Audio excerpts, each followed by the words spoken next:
तो आदाब, नमस्कार, गुड इवनिंग, सत श्री अकाल। एक बार फिर आप तमाम लोगों का स्वागत है क्राइम तक की कहानी के इस एपिसोड में। उम्मीद है पूरी फैमिली अच्छी होगी, अपना और अपनों का ख्याल रख रही होगी। आज 8 साल के बाद मुंबई ने रणजी ट्रॉफी जीता, 42वां टाइटल। देश के डोमेस्टिक क्रिकेट का सबसे बड़ा टूर्नामेंट यही होता है और विनर टीम को मिलता है 5 करोड़। विदर्भा रनर अप रही, हालांकि अच्छा खेली लास्ट डे। तो अजिंक्य रहाणे की कैप्टनशिप में मुंबई ने रणजी ट्रॉफी आज जीता है। डोमेस्टिक क्रिकेट को लेकर बहुत सारी बातें हो रही हैं। बड़े बड़े प्लेयर अब डोमेस्टिक क्रिकेट रणजी ट्रॉफी खेलते नहीं हैं। जैसे ईशान किशन का भी नाम आया, श्रेयस अय्यर बीच में बैठ गए थे, और भी बहुत सारे प्लेयर। जब बड़े हो जाते हैं तो फिर जिस क्रिकेट से वो उठ कर आते हैं उसी को भूल जाते हैं। होना नहीं चाहिए, लेकिन T20 बहुत कुछ करा रहा है। खैर, क्रिकेट लवर हूँ इसलिए ये जानकारी आप तक दे दी। अब आते हैं आज की कहानी के ऊपर। बात 11 मार्च यानी कि मंडे की है। कोलकाता में एक बिजनेसमैन रहा करते थे। इनका अपना फार्मेसी का बहुत बड़ा कारोबार था, बिजनेस था, और साथ में ये शेयर मार्केट की भी अपनी एक कंपनी चलाते थे। तो एक साथ 2 बिजनेस रन कर रहे थे। ठीक ठाक पूरा कारोबार चल रहा था। परिवार में 2 बच्चे, पत्नी और माँ। नाम इनका भव्या लखानी और उम्र 44 साल। भव्या लखानी की चूंकि फार्मेसी का कारोबार था तो बहुत सारी कंपनियों के साथ उनके टाई अप थे या बिजनेस था। ऐसी बड़ी एक फार्मेसी कंपनी थी, उस कंपनी के एक बड़े अफसर के साथ भी उनका लेन देन था, और उस अफसर का नाम था अनिर्बन गुप्ता। अनिर्बन गुप्ता की उम्र थी करीब 38 साल। लेकिन कुछ महीने पहले हुआ यूँ कि अनिर्बन गुप्ता जिस फार्मा कंपनी में काम कर रहा था वहाँ से उसे हटा दिया गया। अब उससे पहले वो कई बार बिजनेस की लेन देन कर चुका था भव्या लखानी से। तो कंपनी से नौकरी से निकाले जाने के बावजूद उसने लखानी से ये सच छुपा लिया ताकि कोई असर ना हो। अब इस दौरान में गुप्ता ने यह भी किया कि अब चूंकि उस कंपनी में तो है नहीं, लेन देन चल रहा है, तो उसने उस कंपनी के एक बड़े अफसर के नाम पर एक फेक अकाउंट भी बैंक में खोल लिया, और जो भी पैसे लखानी देते वो उसी अकाउंट में डालकर और खुद ही पैसे वापस अपने पास ले लेता, क्योंकि अकाउंट उसी ने खुलवाया था। तो इस तरीके से करीब 50 लाख रुपए लखानी के गुप्ता के पास आ चुके थे। अब बीच में इस बिजनेस को कुछ और बढ़ाना था, बड़ी डील थी। तो भव्या लखानी ने अनिर्बन गुप्ता से कहा कि अब तुम अपनी कंपनी के बड़े अफसर से मेरी एक मीटिंग करो। गुप्ता ने कहा ठीक है, कराता हूँ। और इसी के बाद 11 मार्च मंडे की दोपहर सुबह 9:15 बजे जैसी शेयर मार्केट खुलता है तो लखानी उसमें लग जाते। फिर दोपहर के बाद वो अपने फार्मा के बिजनेस पर रहते। तो मंडे की दोपहर के बाद अब वो अनिर्बन गुप्ता के घर पहुंचते हैं। अनिर्बन गुप्ता का घर कोलकाता में ही, उनके घर कोलकाता से करीब 25 किलोमीटर दूर।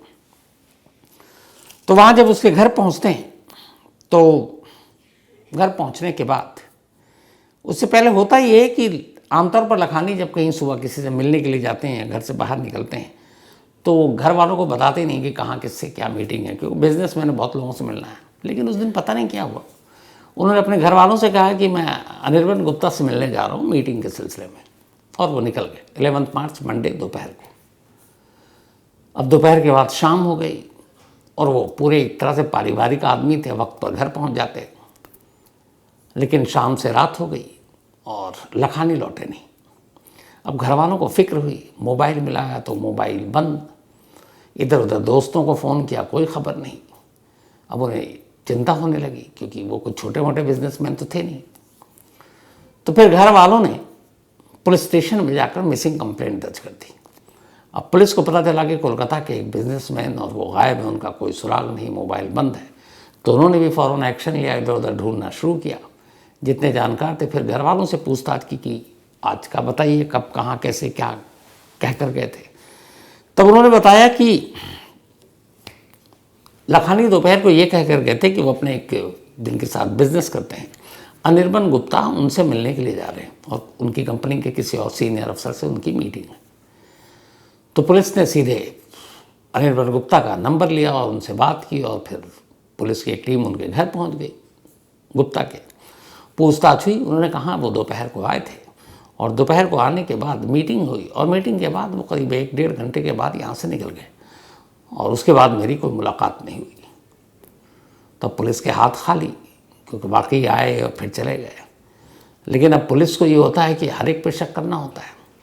तो उसने गुप्ता के मोबाइल नंबर तो थे ही, गुप्ता के मोबाइल नंबर को का नंबर जो है टटोलना शुरू किया। इधर पुलिस ने लखानी के मोबाइल को सर्विलांस पे लगा रखा था और चेक कर रहे थे इनका लास्ट लोकेशन क्या है। तो जब पुलिस ने लास्ट लोकेशन चेक किया तो पता चला कि जितने बजे गुप्ता के साथ इनकी मीटिंग हुई थी उनके घर पर, उसके करीब, जो गुप्ता ने बताया 1.5 घंटे बाद चले गए, वो सच कह रहा था। उसके बाद करीब 2 घंटे के बाद जो लखानी के मोबाइल का टावर जो लोकेशन दिखा रहा था वो कोलकाता के सोवा बाजार में दिखा रहा था, लास्ट लोकेशन। अब कोलकाता का सोवा बाजार गुप्ता जी के घर से लगभग 25-30 किलोमीटर दूर। तो गुप्ता ने भी सच कहा कि वो मिलकर चले गए और आखिरी लोकेशन भी यही कि सोवा बाजार। इसका मतलब है कि वो सोवा बाजार में ही कुछ हुआ है। अब पुलिस की टीम ने अपने मुखबिरों बाकी लोगों को भी लगाया सोवा बाजार में पता करो, पर कोई कामयाबी नहीं मिल रही। इसी दौरान में पुलिस की एक टीम गुप्ता जी के मोबाइल पर भी लगी हुई है, उसको भी चेक कर रही है। तो सोवा बाजार से कोई कामयाबी तो मिली नहीं। मोबाइल को छानते छानते अलग अलग गुप्ता साहब के भी मोबाइल, साथ में लखानी के भी मोबाइल के कॉल डिटेल कि किन से ज़्यादा बात हो रही है, जितने नंबर थे उन सब नंबरों पे कॉल किया जा रहा है, उसमें कोई भी सस्पेक्ट नहीं मिला जिसके ऊपर शक किया जा सके। गुप्ता के भी नंबर को देखा गया, जो जो उसने कहा जितने बजे कॉल आया फिर वो उतने बजे गए, वो भी सब सच मिल रहा था। ये सारी चीज़ें हो गई। अगला दिन आ गया, मंडे के बाद ट्यूसडे। अब ट्यूसडे को पुलिस ने जो रात को मिसिंग कंप्लेंट थी अगले दिन उसको किडनैपिंग में दर्ज कर दिया, क्योंकि रात भर आए नहीं, अता पता है नहीं। तो पुलिस को भी लगा ये किडनैपिंग का मामला है। अब कोलकाता के पुलिस कमिश्नर भी इस केस में इन्वॉल्व हो गए। तो ये हुआ कि हाई प्रोफाइल मामला है, ढूंढो। अब पुलिस की टीम फिर से बैठी कि कहीं पे कुछ मिसिंग कड़ियाँ हैं। तो उन्होंने सारी चीज़ें मोबाइल के इस डिटेल कॉल के साथ टावर के लोकेशन सब देखना शुरू किया। अचानक फिर कई बार देखने के बाद पुलिस को लगा कि कुछ मिस कर रहे हैं। उन्होंने फिर से जो अनिर्बन गुप्ता थे उसके मोबाइल का पूरा डिटेल था, CDR निकाल रखा था। तो उन्होंने फिर से पूछताछ की, बताया कि आप पूरी सीक्वेंस बताओ, कितने बजे आए, कितने बजे गए। इधर घर से पूछा कितने बजे लखानी निकले, घर वालों ने बताया दोपहर का वक्त करीब 3 बजे का, वहाँ से जाने में करीब आधा घंटा 3:30, निकलने का टाइम करीब 5, पौने 5। अब जब टाइमिंग को पुलिस ने कैलकुलेट करना शुरू किया, फिर सारे मोबाइल नंबर देखने शुरू किए लखानी के भी। लखानी का मोबाइल नंबर आखिरी बार जो टावर को पकड़ा है वो सोवा बाजार का है और वो करीब है 6:30 के आसपास। निकले पौने 5 बजे हैं। तो फिर ये 1-1.5 घंटे का जो मिसिंग लिंक है ये क्या है? अब उस मिसिंग लिंक को कि उस दौरान में क्या हुआ, पुलिस ने जीरो इन किया अब 2 ही फोन पे, एक जो लखानी बिजनेसमैन और दूसरा जिनके घर वो आखिरी मतलब विटनेस वही था, गुप्ता। तब गुप्ता के जब मोबाइल को दोबारा से उन्होंने बारीकी से खंगाला तो एक चीज पाई कि जिस वक्त गुप्ता ने बताया था कि भव्या लखानी उनके घर आए थे, उस 3 से करीब पौने 5 के दरमियान अगले 1-1.5 घंटे में गुप्ता के मोबाइल पर बहुत सारे कॉल आए, लेकिन वो सारे कॉल शक के दायरे के बाहर थे। लेकिन एक कॉल ऐसा था जो उस गुप्ता के घर जब लखानी पहुंचे उस दौरान भी आया और कई बार आए, और जब वो उसके हिसाब से वो निकल गए लखानी, उसके बाद भी उस के 3-4 कॉल आए। तो एक नंबर ऐसा था जो इन 2-3 घंटों के अंदर जिससे सबसे ज़्यादा कॉल आए। पुलिस को लगा कि एक इम्पॉर्टेंट मीटिंग चल रही है कंपनी की एक बिजनेसमैन के साथ, और उस दौरान में ये लगातार एक शख्स इतनी बार एक नंबर पे फ़ोन पे बात कर रहा है, आखिर ये कौन इतना इम्पोर्टेंट बंदा है, कौन VVIP हो सकता है। अब पुलिस ने उस नंबर को, जिस नंबर पे लगातार 6-7 बार गुप्ता ने बात की, उस नंबर की डिटेल निकाली। जब डिटेल निकाली तो पता चला कि ये नंबर सुमन दास नाम के एक शख्स का है।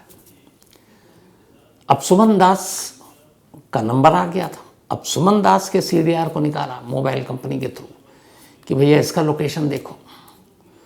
तो पता चला कि इसका लोकेशन उस दौरान जब ये सारे फ़ोन हो रहे थे तो उसी कोलकाता के सोवा बाजार में ये टावर में दिखा रहा था, जिस टावर के करीब लखानी का आखिरी लोकेशन दिखा रहा था।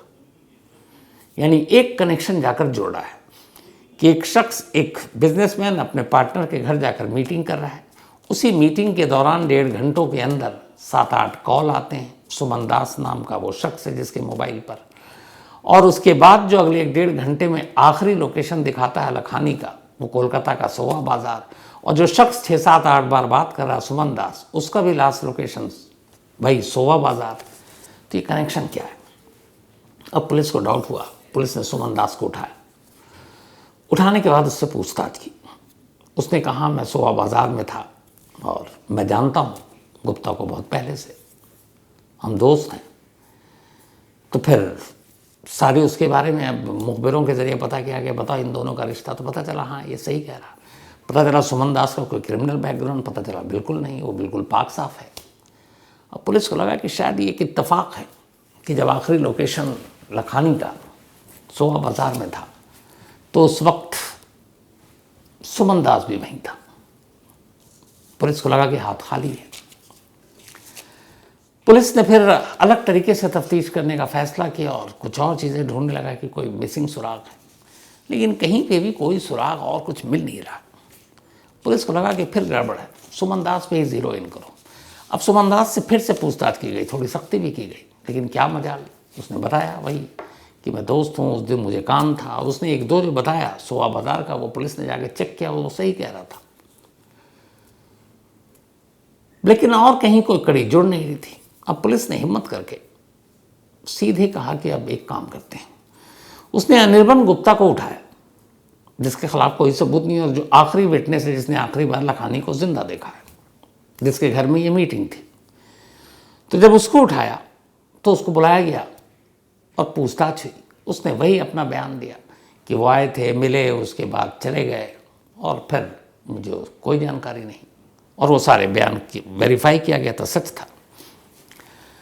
पर फिर पुलिस ने अपनी चाल चली। सुमन दास और जो अनिर्बन गुप्ता है, इन दोनों को आमने सामने बिठा दिया। और बिठाने के बाद अब पुलिस की अलग अलग टीम एक साथ सवाल पे सवाल दाग रही है। उस 1.5 से 3 घंटे की मुलाकात से जुड़े हुए सारे सवाल, उस लास्ट टावर से जुड़े हुए सवाल कि इत्तेफाक था या क्या काम था, ये लगातार एक ही शख्स क्यों फ़ोन कर रहा था, उस वक्त ये फ़ोन क्यों कर रहा था। तो जब इसी को घुमा फिरा कर दोनों को फेस टू फेस बैठाया गया तो दोनों के बयान उस 3 घंटे को लेकर अलग अलग थे। अब दोनों घबराने लगे, हकलाने लगे कि सवाल चल रहा है। अब अलग अलग पूछा जाता तो या फिर दोनों मिल के बता देते कोई कहानी, लेकिन यहाँ आमने सामने बात हो रही है। एक का सवाल वो गलत दे रहा है, एक वो जवाब गलत दे रहा है। पुलिस को लग गया कि मामला गड़बड़ है। अब फिर पुलिस अपने ऊपर आ गई। जब अपने ऊपर आई तो आखिरकार दोनों टूट गए। पहले सुमन, क्योंकि कमज़ोर कड़ी वो था, और उसके बाद जब सुमन ने बोलना शुरू किया और उसकी कहानी फिर अनिर्बन गुप्ता को सुनाई गई तो फिर वो भी कहानी बोल पड़ा। जब दोनों ने कहानी सुना दी तो फिर गुप्ता ने कहा चलिए मेरे साथ आपको लखानी से मिलाता हूँ। पुलिस की अब एक टीम गुप्ता और सुमन दास को लेकर गुप्ता के घर पहुंचती है। 24 नॉर्थ परगना, कोलकाता से करीब 25 किलोमीटर दूर, और वहाँ ले जाकर वो अपने घर के छत पे पुलिस वालों को ले जाता है। अब जब वो घर के छत पर पुलिस पहुँचती है तो देखती है कि यहाँ तो कोई है नहीं। घर की छत पर एक पानी की टंकी थी बनी हुई, पुराने दौर की इमारत थी ये घर। उस पानी की टंकी के बराबर में एक पुलिस को देखा कि नया नया फर्श पर, छत पर कुछ काम हुआ है और वहाँ ईंटें लगी गई, ईंटों के ऊपर सीमेंट लगाया गया। उसने उसकी तरफ देखकर इशारा किया। पुलिस को पहले कुछ समझ में नहीं आया, लेकिन जब इशारा हुआ उसके बाद बुलाया गया मजदूरों को। सीमेंट को हथौड़े से तोड़कर ईंटें हटाई गई तो अंदर एक बोरी थी। जब उस बोरी को बाहर निकाला गया तो उसमें से बदबू आ रही थी। बोरी को खोला गया तो भव्या लखानी की लाश उस बोरी में कैद थी। और उसी बोरी के साथ उसी गड्ढे में एक बैट था, क्रिकेट बैट, स्टंप वही क्रिकेट वाला, और साथ में कुछ और चीज़ें। अब ये सारी जब चीज़ें पुलिस के सामने आई तो पुलिस को लगा शायद लखानी कहीं हो, किडनैप हो, कब्जे में हो।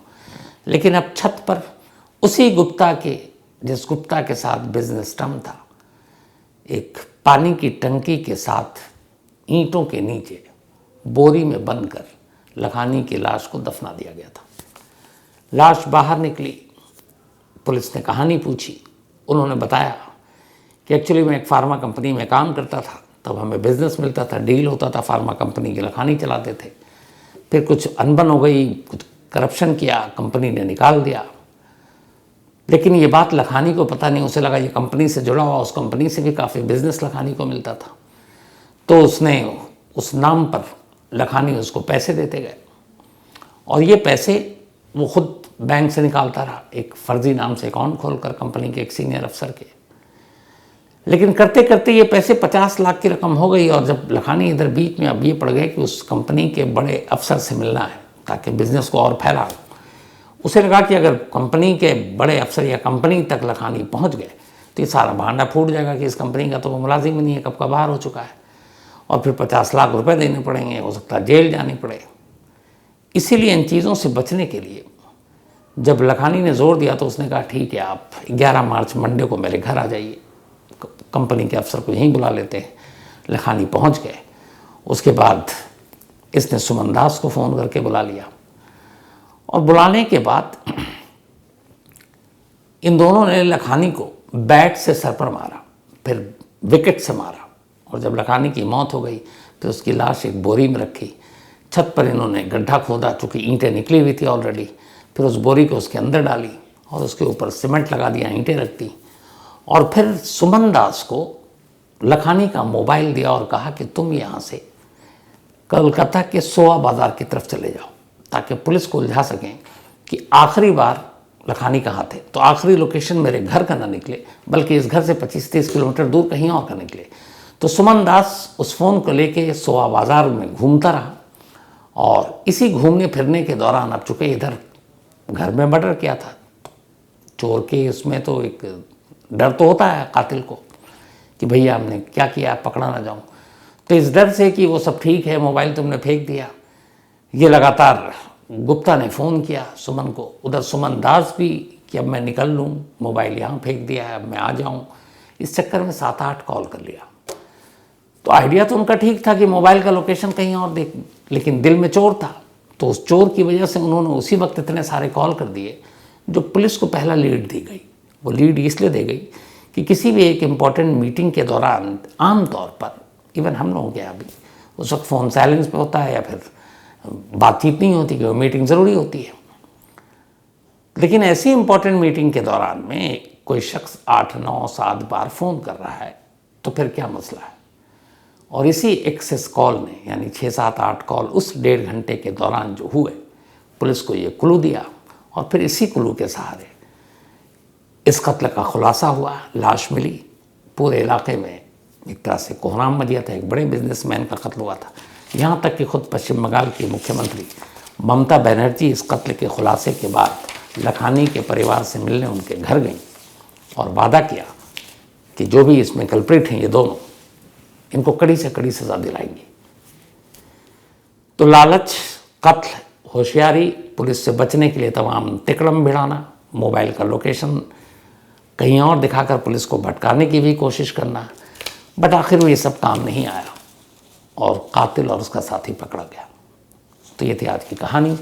कहानी ख़त्म करूं उससे पहले वही अपना सिलसिला, आज कपिल चौधरी, इनका बर्थडे है, तो हैप्पी बर्थडे कपिल। और ये मथुरा से हैं, फिलहाल नोएडा में जॉब करते हैं। आदित्य, इनका भी आज बर्थडे है, तो हैप्पी बर्थडे आदित्य। और ये भेजा है रसना शर्मा जी ने, रसना शर्मा जी के बेटे हैं आदित्य, ये यूएसए में हैं।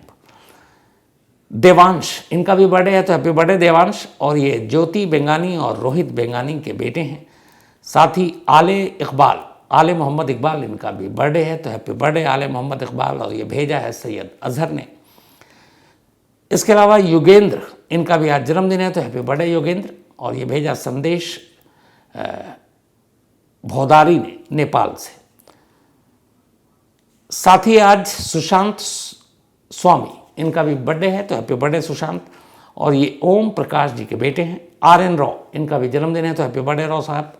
और ये दीपक और प्रदीप भारती ने भेजा है। अवनी शर्मा का भी जन्मदिन है, तो हैप्पी बर्थडे अवनी। और ये भेजा है सामर्थ्य सिंह ने। साथ ही आज शबाना नाज और मोहम्मद शफीक, इन दोनों की मैरिज एनिवर्सरी, आप दोनों को बहुत बहुत मुबारक भेजा है अब्दुल कादिर ने। इसके अलावा आदित्य कुमार ने कहानी की फरमाइश की है। कौस्तुभ नायक मोसाद की कहानी सुनना चाहते हैं, काफ़ी अरसा हो गया, जल्दी सुनाता हूँ। साथ ही मणिनाम पुनिया, इन्होंने कहानी की फरमाइश की है। उमेद प्रकाश ने भी एक कहानी की फरमाइश की है। और सुमोना गुप्ता कोलकाता से कनिष्का एयरलाइंस ब्लास्ट की कहानी सुनना चाहती हैं, पर सुमोना मैंने सुना लिया क्राइम तक किसी कहानी की, आपको लिस्ट में ये कहानी मिल जाएगी। तो आज कहानी में इतना ही। अब आपसे मुलाकात होगी कल रात 9 बजे किसी नई कहानी के साथ। तब तक अपना और अपनों का ख्याल रखिएगा। Thank you very much.